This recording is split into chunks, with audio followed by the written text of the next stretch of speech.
Oniro. Abbeville est traversée par un fleuve. Ce fleuve, c'est la Somme. Et la Somme est un fleuve tranquille, calme. Sauf dans cette histoire. Ouvrez donc vos oreilles. Dans ce fleuve sommeille l'esprit de la Somme. C'est une entité féminine qui aime se laisser porter au gré des courants. Elle joue avec les poissons, caresse les algues, elle ondule et suit le mouvement de sa longue chevelure. Un jour de printemps. Elle est là, portée par le flot, elle est juste à la surface de l'eau. Il y a le jeu des rayons du soleil qui se reflètent sur la surface du fleuve, et puis dans les arbres, les feuilles qui viennent de pousser d'un vert tendre. Et puis, elle aurait envie de passer sa main à travers la surface, d'aller à la rencontre de tout ce qu'il y a autour, et justement à ce moment-là, elle voit sur la berge un pêcheur. Oh, il est jeune, il est beau, et quand elle voit son visage, elle est prise d'un désir irrésistible d'aller vers lui, comme elle ne peut pas communiquer directement parce qu'elle a peur de se montrer. Elle incite les poissons à venir mordre à sa ligne plutôt qu'aux hameçons des pêcheurs d'à côté.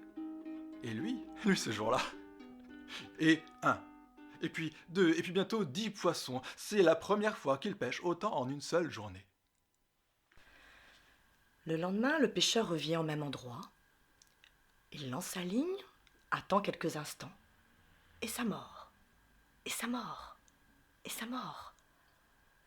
Non loin de lui, l'esprit de la Somme l'observe, discrète, curieuse, déjà amoureuse. Elle aide sa pêche miraculeuse.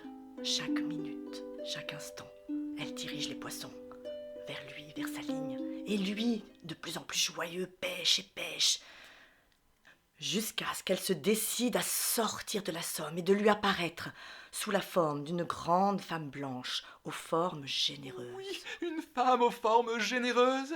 Qui était totalement nue. Lui, tout à coup, s'arrête.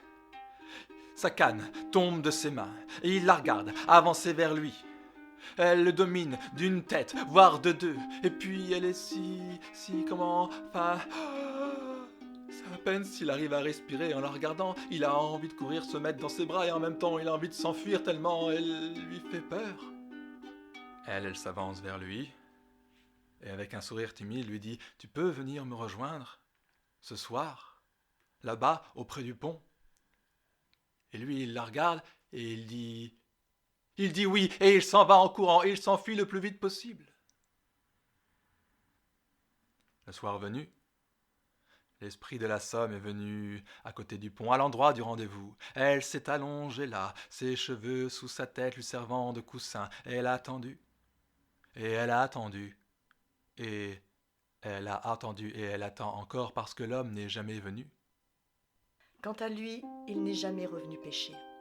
Il n'osait même plus approcher les bords de la Somme. Et pourtant, cette vision ne l'a jamais quitté. Au soir de sa vie, quand la mort est venue le chercher, elle lui est apparue sous la forme d'une grande femme blanche. Et il l'a suivie, le sourire aux lèvres. Aujourd'hui, on peut encore la voir, l'esprit de la Somme, en train d'attendre son amoureux, au bord de la rivière.